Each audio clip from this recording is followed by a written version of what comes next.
unstimulated cells with no formation of these Ly63-linked polyubiquitin chains being detected with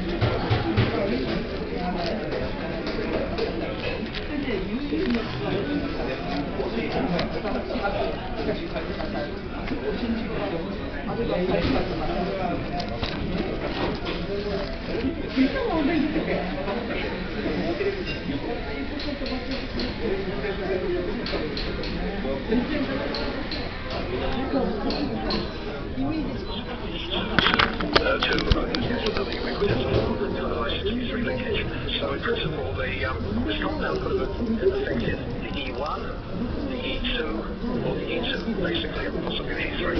So, so we look into this, so here we're looking at the loading of ubiquitin to an E1, and you can see that actually this compound didn't affect the loading of ubiquitin to E1, but when we looked at UBC13 and got to around 4 micromolar of the compound, the loading of ubiquitin started to go, and then it was completely gone, 8 micromolar or above. So this was an irreversible inhibitor, so it seemed it might be binding covalently to the E2 and perhaps to the, a reaction with cysteine residue at the that conjugates, that accepts the ubiquitin. So we actually did some mass spectrometry, and we saw that. So here is the size of the whole protein UBC13, and then when we react with the DAY11782, the molecular mass increases.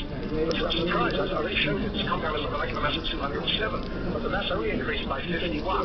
So what on earth was going on? So anyway, so Sam went into all the chemistry of this, and it turned out to be sort of actually quite simple. That the reactive SH group on UBC13 by a Michael addition of this disulfide bond is forming a covalent adduct, and then the drug gets cleaved. So that the drug gets the 51 kilodalton gets attached to UBC13, and you eliminate the rest of the drug, which is called ethyl benzene sulfinic acid. So this is how it was sort of irreversibly inactivating the C2. I won't go into this, but we actually looked at the chemistry in much more detail using N-acetylcysteine as a sort of a model reaction and purifying all the components and working out the structures by NMR, which was done by one of our chemists at the time, Shapiro. Well, if you're doing this to UBC13, why should it just restrict this to UBC13? Maybe it's doing this on other E2. So if that's the case, then it could also be affecting the formation of ubiquitin chains by LUBAC. So just to remind you here that the ubiquitin loaded at E1, in this case, UBCH7 is thought to be the E2 that works with LUBAC physiologically, although it's not completely certain, but so you would get ubiquitin attached to UBCH7, and then actually LUBAC is a sort of a RBR-type E3 ligase, so it's a bit like a HECT E3 ligase, so it actually itself accepts ubiquitin, so you have the ubiquitin from the E2 is first transferred to a cysteine residue on the catalytic component of LUBAC, which is called HOIC, and then it's transferred, to the substrate, which in this case would be another ubiquitin chain to form a linear polyubiquitin chain. So we thought, well, does this compound also affect UBCH7? And the answer was yes, it's actually even more sensitive than UBC13, was completely gone at 4 micromolar. And then, of course, it's possible that it could also react with LUBAC. So we immunoprecipitated LUBAC from the extracts after incubating with and without the drugs to see if it, would actually inactivate LUBAC, and the answer was yes, it did. So this is IPing the endogenous LUBAC cell and looking at its ability to form linear polyubiquitin chains for function of time, and you can see we get up to, again, the usual sorts of concentrations of the LUBAC is inactivated, and we've sort of isolated the relevant tryptic peptides, and it's actually attached to the active site cysteine that we would expect. Okay, so what this was really saying is that the way this drug is actually blocking the MyD88 signaling pathway is by blocking one or probably more than one of the E2s as well as LUBAC to block this reaction. So this pathway is not the only pathway in which Ly63-linked polyubiquitin chains are involved. So if this compound is inhibiting E2s like UBC13, it actually should block all Ly63 polyubiquitin dependent processes. So for example, one of those would be the cellular response to the DNA damage. So it's known that you need to form Ly63-linked polyubiquitin chains to recruit the components of the DNA repair apparatus to subnuclear foci. So, for example, a protein called RAP80 gets recruited to the subnuclear foci in response to ionizing radiation. This is known to be a UPC-13 dependent event, and you can see it's blocked by BAY11708.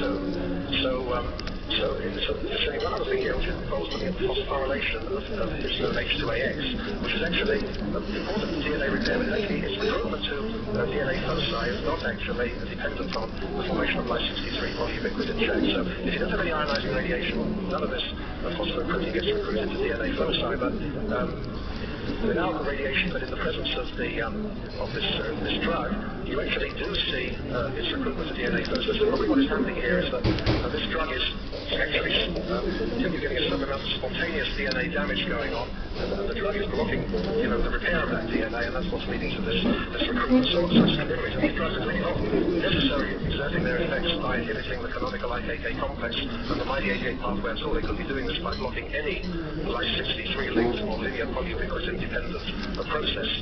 Okay, so just after we sort of done all this, a paper then appeared in Blood, in the journal Blood, saying that they had developed a specific inhibitor of UBC13. And when we looked at this compound, NSC697923,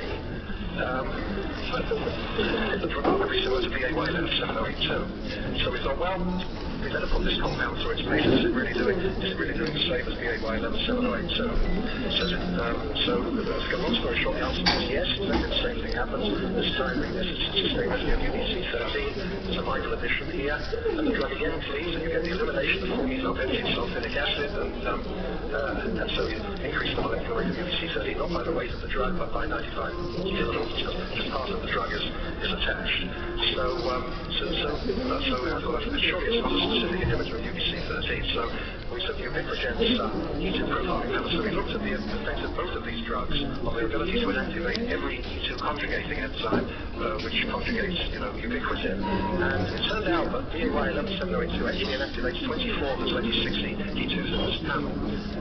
NSC697993 is not specific for UBC13, but actually it's more specific than BAY11708. It actually inhibits 9 of the 2060 E2s. So you can see there, sort of minus and plus the drug. So it's sort of here's UBC13 with its other name UBE2N. You can see that the conjugation of ubiquitin is gone, but there are various other E2s that are resistant to this. So it is actually a more specific derivative. And it suggests that if you played around with these this type of compound, you actually might be able to get rather specific inhibitors of E2, so which is sort of quite interesting.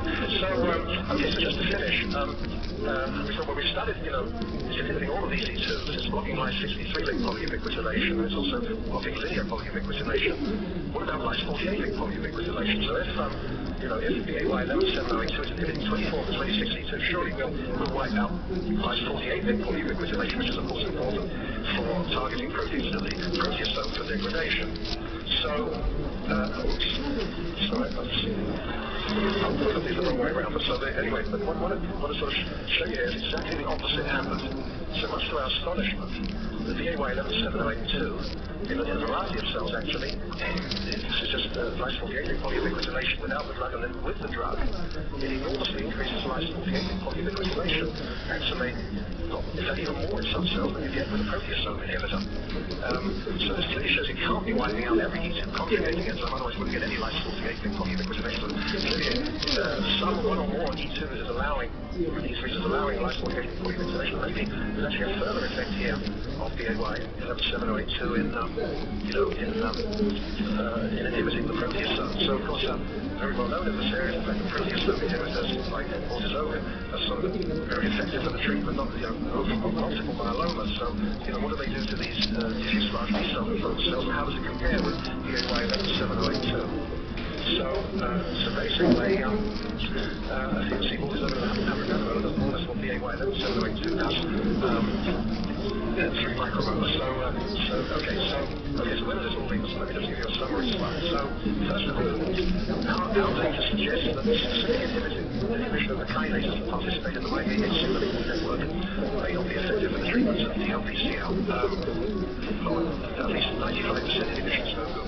You know, 100% inhibition maybe would do something, but at least 95% inhibition is no good. There's PAY11782 used in more than 400 papers as an IKK inhibitor. Actually doesn't inhibit the IKKs, it's actually an inhibitor of the ubiquitin system. This compound eliminated NSC 6978 may destroy these neutrophil cells carrying MyD88 L665P mutation by preventing the formation of Y63 and linear polyubiquitin chains and activating the processes they regulate, but they are not necessarily processes like the MyD88 network. They may be other processes like the DNA damage response. This compound, however, may also destroy these cells by some inhibition of the proteasome as well. Nevertheless, the anti-inflammatory effects of PAY11782 described many years ago are likely to be due to the inhibition of the MyD88 signaling pathway. So it's quite remarkable to me that this compound was given daily to